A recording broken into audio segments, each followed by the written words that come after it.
ఇక చూడు పని ఇక తవ్వాలి ఇక రాములా ఉంటా రవ్వుకుంటా ఎత్తిపోయాలి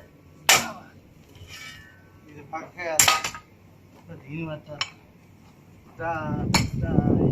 రవ్వాలి చేయాలి మళ్ళీ పట్టాలి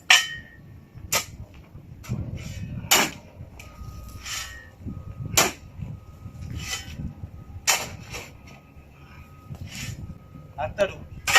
ఏమైంది అని అంటాడు విన్నావా ఏమైంది అంటాడు అది దవ్వ అంటాడు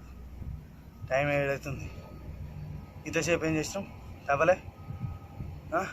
అంటాడు ఇడేమో ఎండ కొడుతుంది ఏదో కొద్దిగా అంత ఇప్పుడు నీడుతుంది జర అయితే ఎండ వస్తుంది చూడు చెమటలు ఎట్లా వస్తుంది ముసస్తుంది ఏమై అంటాడు లేకపోతే